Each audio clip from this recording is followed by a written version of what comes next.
कृपया करके हमारा माँ दर्शन कीजिए। आप ही की सहायता से हम ज्ञान सरोवर तक पहुँच जाएंगे।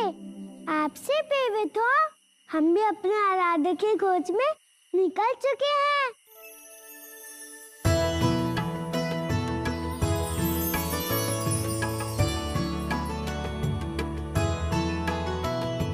जंगल में आराध्य को ढूंढने चला मारुति उनसे मिलने। जंगल में आराध्य को ढूंढने चला मारुति उनसे मिलने। लड्डू का उन्हें भोग लगाने वन वीणा के सुर को बजाने। जंगल में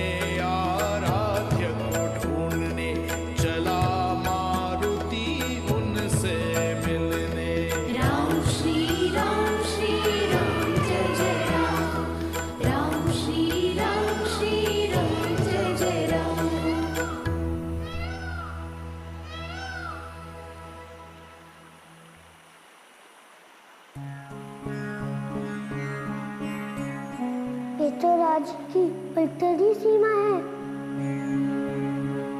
पहली बार हम किष्किंधा की सीमा को पार करने जा रहे हैं। केवल यदि कोई साथ होता कदाचित ये यात्रा सुखद हो जाती।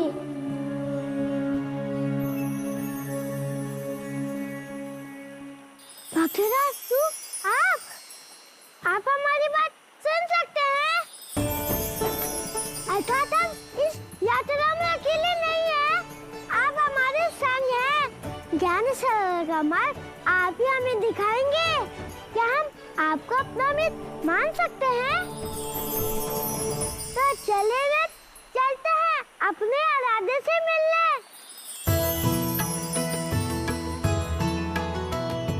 मारुति से कहे अवतारा, हर पग दूंगा साथ तुम्हारा। अति उत्तम, कितना अलौकिक दृश्य है ये। श्री हरि के दो सबसे नन्हे भक्तों का ये मिलन वास्तव में अनुपम है।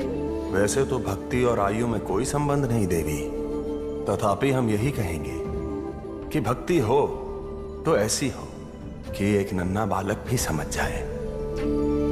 कई लोग वर्षों तक पूजा पाठ करते हैं मंदिरों में, मठों में, परंतु उन्हें उनके भगवान नहीं मिलते, क्योंकि उनकी भक्ति में सरल विश्वास की कमी होती है।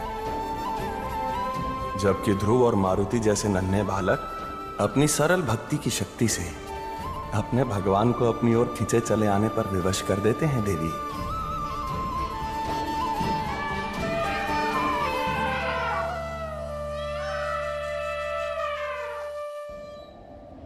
मैं आपकी बात समझ रही हूँ प्रभु,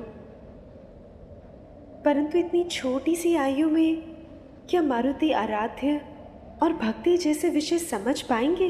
कितनों ने समझा है आज तक सच्ची भक्ति को देवी। सच्ची भक्ति की तो सुंदरता यही है कि वो ज्ञान और समझ से परे है। जामवंत, माता अंजनी और मतंग ऋषि तीनों ने मारुति को अपने आराध्य से मिलने के भिन्न भिन्न उपाय बताए, परंतु मारुति ने एक परिपक्व हंस के समान इस ज्ञान के समुद्र में से केवल वही मोती चुने जो उन्हें मूल्यवान लगे, और उन बहुमूल्य मोतियों की माला पिरोकर मारुति भक्ति का नया इतिहास रचेंगे।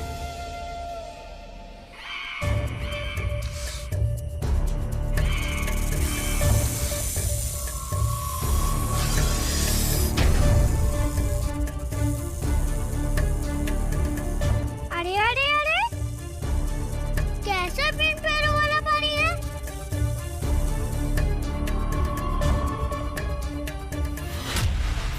हाँ, आप ठीक कहते हैं। इस प्रकार हम हर एक विचित्र प्राणी का पीछा करने लगे तो हो गई यात्रा पूरी। हमें अपने मार्ग से भटकना नहीं है। धन्यवाद।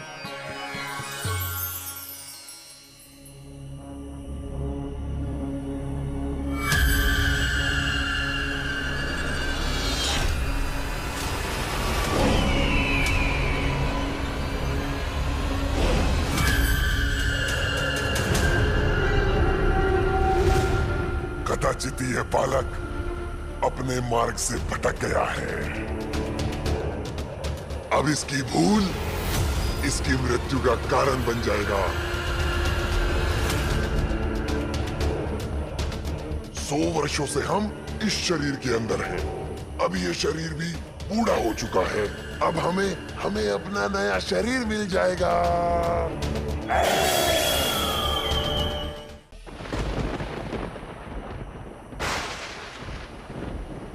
क्योंकि प्रकाश की आवश्यकता सबसे अधिक तब होती है जब अंधकार सबसे प्रबल हो।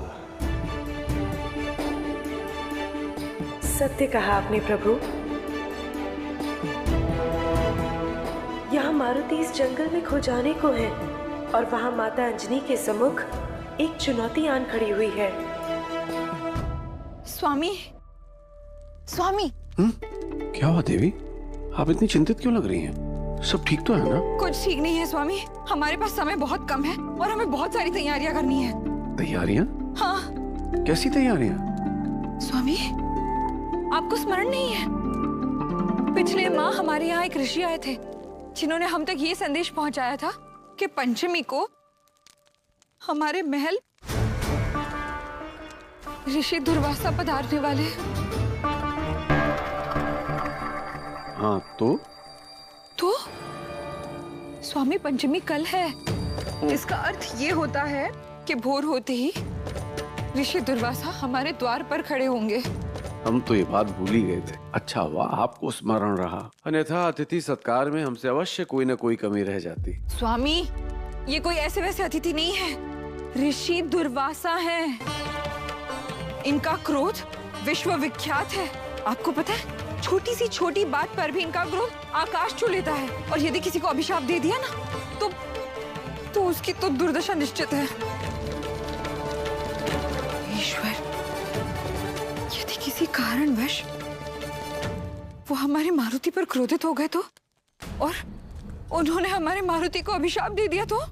नहीं, हम इतना मन लगाकर उनकी सेवा करेंगे ना कि उन्हें क्रोधित होने का अवसर ही नहीं देंगे। चलिए स्वामी, उनकी सेवा की तैयारियां करते हैं। अब व्यर्थ विचलित हो रही हैं। अभी मध्य रात्रि है, प्रातः होते ही हम तैयारियां शुरू कर देंगे। अभी आप विश्राम कर लीजिए। नहीं स्वामी, बात यदि हमारी होती तो हम चिंता नहीं करते, किंतु यहाँ बात हमारे मारुति की सुरक्षा की है। कब से भटक रहे हैं हम मित्रदू, पूरे जंगल को घूम चुके हैं, परंतु लगता है काले मृगों ने संपूर्ण आकाश को ही ढक लिया है। ऐसे में कैसे मिल पाएंगे आपके दर्शन? हम बहुत थक गए हैं, भूख भी लगी है।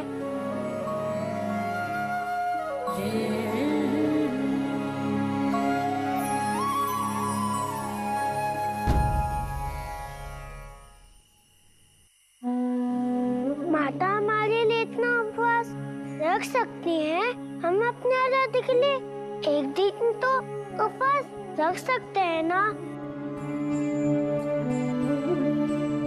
अभी थोड़ी देर के लिए सो लेते हैं। सुजाता, सुरीली, रजनी, कहाँ हो? सबके सब जाग जाओ। कहाँ हो सब? क्या हुआ महारानी? हमारे पास ढेर सारा कार्य है किंतु समय बहुत कम। पर आप इतनी घबराई क्यों हैं? सुरीली, दासियां, सेवक, सेविकाएं, रसोइये, माली, जितने भी कर्मचारी हैं महल में, सबको जगा दो और सबको शीघ्र अतिशीघ्र हमारे सामने उपस्थित कर दो। और हो सके तो संपूर्ण महल में मुनादी करवा दो, कह दो कि प्रातःकाल ऋषि दुर्वासा हमारे महल पधार रहे हैं। यदि उनके स्वागत सत्कार में कोई भी कमी रह गई तो उनके क्रोध की बिजली हम में से किसी पर भी गिर सकती है। ठीक है, जगा दो सबको। प्रभु, कितनी विचित्र बात है कि ऋषि दुर्वासा जैसे दिव्य ऋषि से माता अंजनी भयभीत हो रही है। माना कि ऋषि दुर्वासा अपने क्रोध के लिए प्रसिद्ध है, परंतु सारा संसार जानता है कि वो बाहर से जितने कठोर और निर्मम है, भीतर से उतने ही उदार और मंगलकारी है। माता अंजनी, जो स्वयं आपके मारुति अवतार को जन्म देने वाली तेजस्वी नारी है, उनका यूं ऋषि दुर्वासा से भयभीत होना कुछ समझ नहीं आया प्रभु। देवी, जीवन चक्र का कोई रहस्य आपसे छुपा नहीं है, परंतु आपको ये ज्ञात नहीं कि ऋषि दुर्वासा से भय का कारण माता अंजनी का पूर्व जन्म है, और इसी कारण माता अंजनी ऋषि दुर्वासा के नाम से ही विचलित हो उठती हैं देवी। पूर्व जन्म? ये आप किस घटना की बात कर रहे हैं प्रभु? देवी, ये वो घटना है जो माता अंजनी को स्मरण भी नहीं, किंतु उनके अंतर मन को पूर्व जन्म की इस घटना का आभास भली भांति है, और उससे जुड़े भय का भी, जिसका कारण एक श्राप था। कौन सा श्राप प्रभु? माता अंजनी अपने पूर्व जन्म में एक अप्सरा थी, उनका नाम पुंजस्थला था, एक विलक्षण शिव भक्त। इस श्राप का एक विशेष महत्व है देवी, क्योंकि इसी अभिशाप के कारण माता अंजनी को मारुति के समान एक दिव्य संतान की प्राप्ति हुई है।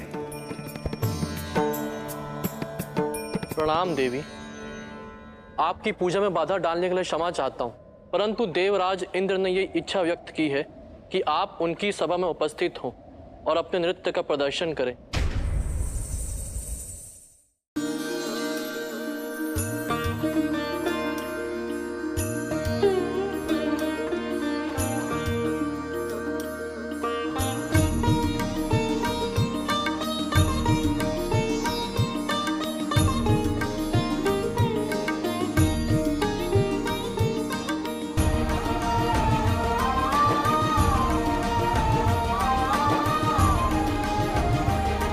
कल्याण हो। ऋषि दुर्वासा, आप हमारे महल में पधारे, हम धन्य हो गए।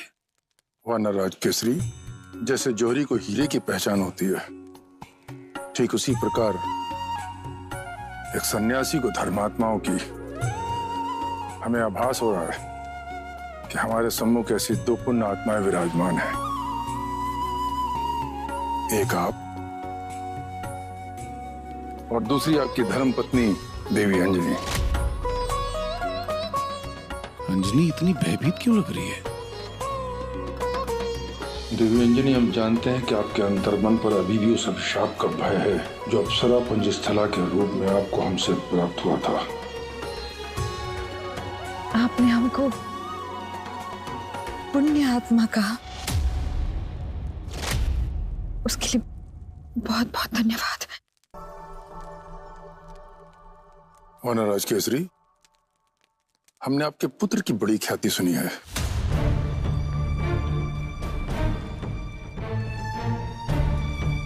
जी ऋषिवर, मारुति तो कहाँ है मारुति?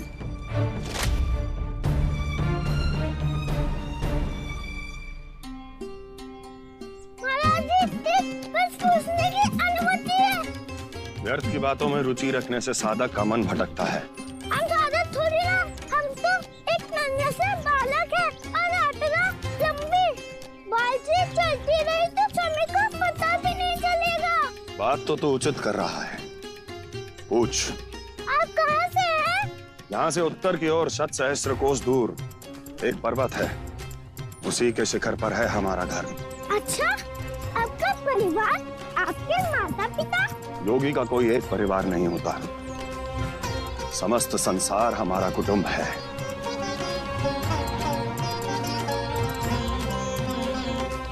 तेरी माता तुझसे बहुत प्रेम करती है ना? हाँ महाराज जी। तो माता की कमी खल रही है तुझे, उन्हीं का स्मरण कर रहा है ना इस समय।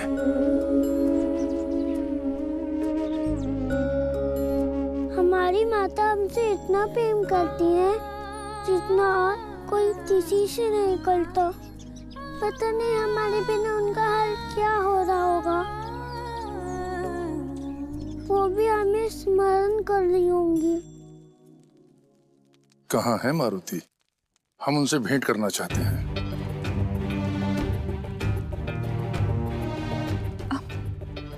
हम अभी जाकर मारुति को ले आते हैं।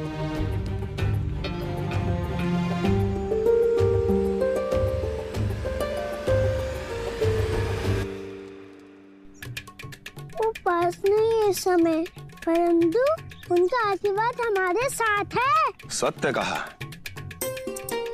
परंतु तेरी इस पोटली में क्या है? कुछ नहीं। कुछ नहीं तो इसे छाती से चिपकाए क्यों घूम रहा है? पता था हमें, इनकी दृष्टि हमारे लड्डू ऊपर है। हमारी माता का प्रेम है विशेष लड्डू में, और इन्हें हम अपने आराध्य को अर्पित करेंगे। किसी से बात नहीं सकते। क्या हुआ? किस सोच में पड़ गया? बात ऐसी है कि हम किसी से मिलने जा रहे हैं। उनके लिए भेंट थी इस पोटली में। अच्छा, क्या भेंट? गाँव में तुम मारुति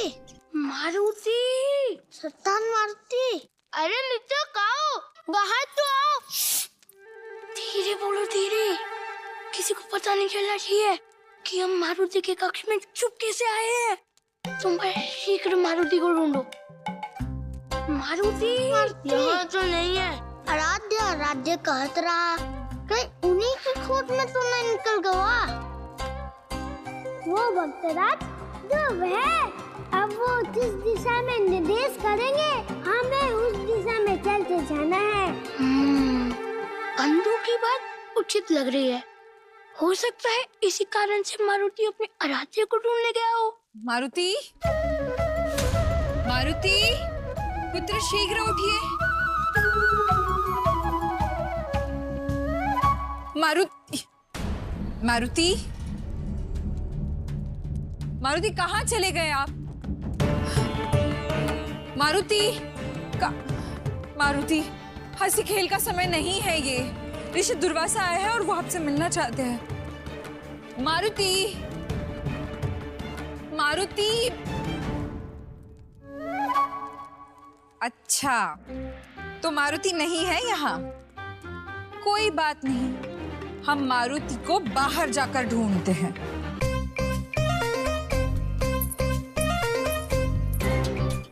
मारुति, मारुति क्या हुआ? मारुति आइए ना बाहर।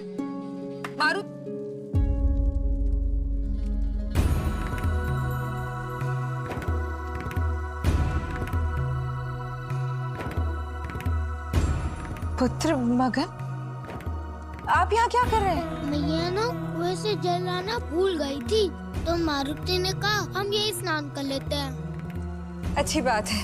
अब किंतु मारुति कहाँ है? वो तो ताल में स्नान करने गए। ताल में? हे ईश्वर, हमने कहा था मारुति से ऋषि दुर्वासा उनकी प्रतीक्षा करें। हम अभी जाकर उन्हें ले आते। ये कहाँ फंस गया मगन, बुरा फंस गए। अब रानी माँ ताल के किनारे मारुति को ढूंढने जाएगी, और मारुति वो तो वहाँ मिलेगा ही नहीं। इससे पूर्व रानी माँ पहुँचे, हम लोग उनके वहाँ पहुँचत पड़ी, नहीं तो हो जाए सब गड़बड़। चलो। हाँ, चलो।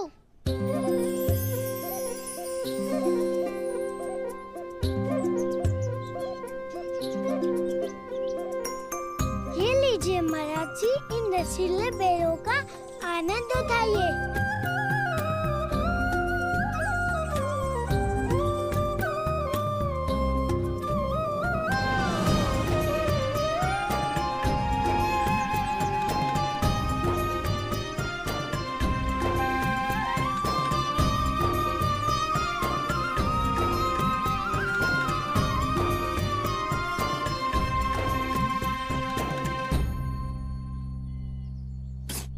अत्यंत खट्टा, स्वादहीन। इससे अच्छा तो हमारे लिए विष ले आता। एक कार्य दिया तुझे, वो भी तू कर नहीं पाया।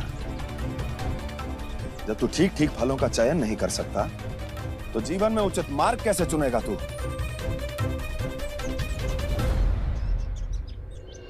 क्षमा चाहते हैं महाराज जी, हमने हमारी समझ के अनुसार अच्छे अच्छे बेर ही आपके लिए तोड़े थे, और हमारी माता कहती हैं, जब कोई प्रेम से भेंट देता है तो उसे प्रेम से ही स्वीकार करना चाहिए।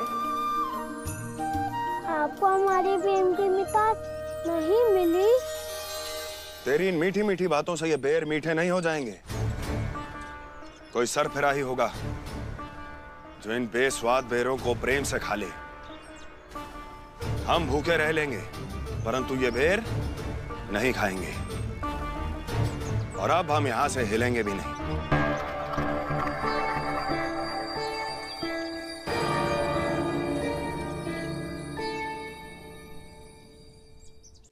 प्रणाम मुनिवर। हम किष्किंधा प्रदेश की महारानी तारा हैं, महाराज बाली की अर्धांगिनी, और ये उनके अनुज महावीर सुग्रीव की पत्नी है रूमा। हम यहाँ आपका आशीर्वाद लेने आए हैं ऋषि श्रेष्ठ। कल्याण हो। आपके दर्शन के तो हम भी इच्छुक हैं मुनिवर। प्रणाम। ये तो हमारा परम सौभाग्य है कि हमसे भेंट करने स्वयं महर्षि मतंग और युग दृष्टा जामवंत जी आए हैं। ये तो आपकी महानता है ऋषिवर, जो आपने हमारे लिए ऐसे अलंकृत शब्दों का उपयोग किया। हे मुनिवर, परंतु ये भी सत्य है कि आप जैसे ईश्वर के दर्शन का अवसर कभी कभी मिलता है। केसरी राज, कदाचित मारुति कहीं दिखाई नहीं दे रहे। उन्हें तो ऋषियों का सानिध्य बहुत अच्छा लगता है। मुनिवर, क्या आप उनसे मिल चुके हैं?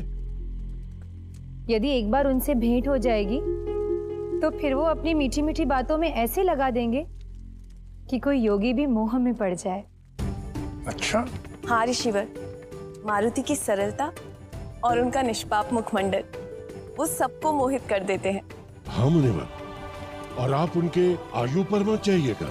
वो अपनी बातों से और अपनी बुद्धिमत्ता से बड़ों बड़ों को चकित कर देते हैं। वो महर्षि, मारुति वास्तव में एक विशेष बालक है और हमें पूरा विश्वास है कि उनसे मिलकर आपको भी इस बात का आभास हो जाएगा। इतनी प्रशंसा सुनने के पश्चात मारुति से भेंट करने की हमारी उत्सुकता बढ़ गई है। महाराज केसरी, कहाँ है देवी अंजलि? वो मारुति के लाने में इतना विलंब क्यों हो रहा है? हमारे पास और भी कार्य हैं, इतना अधिक समय नहीं है उनकी प्रतीक्षा करने के लिए। विलंब के लिए क्षमा चाहता हूँ मुनिवर, वो आती ही होंगी।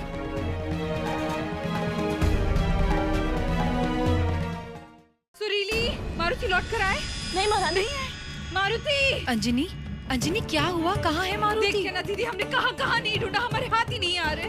मारुति! यदि मारुति नहीं मिले तो संकट आ सकता है। वहाँ ऋषि दुर्वासा अधीर हो रहे हैं। हे ईश्वर!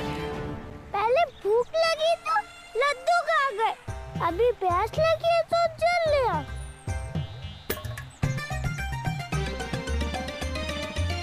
रुको बालक!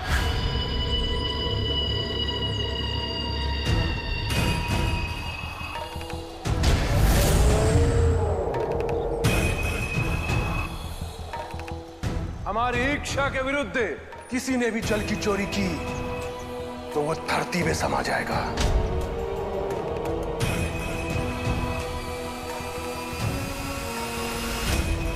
अब ये कौन सी नई समस्या सामने आ गई? राम महाराज, हम यहाँ जल चोरी करने के उद्देश्य से नहीं आए हैं। आप स्वतः हमें अनुमति दे दे तो बड़ी कृपा होगी। इतना सरल नहीं है बालक। हमारा ज्ञान सरोवर पहुँचना महत्वपूर्ण है। ज्ञान सरोवर जाना चाहते हो तो सबसे पहले अपने ज्ञान का प्रदर्शन करो। हम तुमसे 3 प्रश्न पूछेंगे।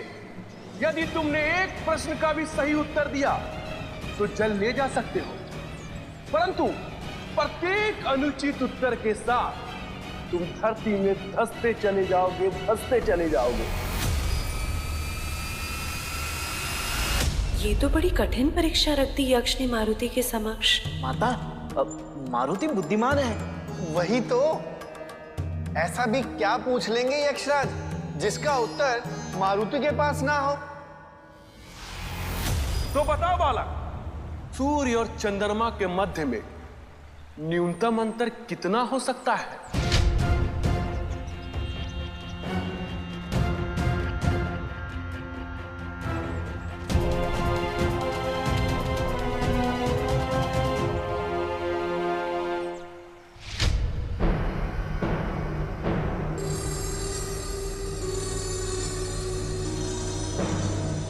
ये क्या है बालक?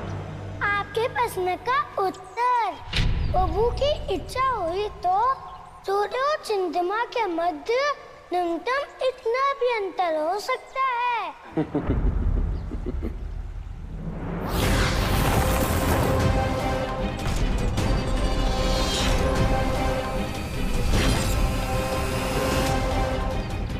ये क्या उत्तर दे दिया मारुति ने? सूर्य और चंद्रमा के बीच में केवल इतनी दूरी। दूसरा प्रश्न बालक, इस सृष्टि का सर्वाधिक दुष्कर निर्माण कार्य कौन सा है? बड़ा सरल है, धरती से स्वर्ग तक सीढ़ियों का निर्माण करना। लंकापति रावण ने भी तो यही प्रयास किया था, किंतु सफल नहीं हो पाया था। एक रथ का निर्माण सर्वाधिक दुष्कर कार्य है महाराज। क्या? कदाचित तुम यहाँ अपनी आत्महत्या करने आए हो बालक, तभी तुम इतने सरल प्रश्नों का उत्तर भी अनुचित ही दे रहे हो।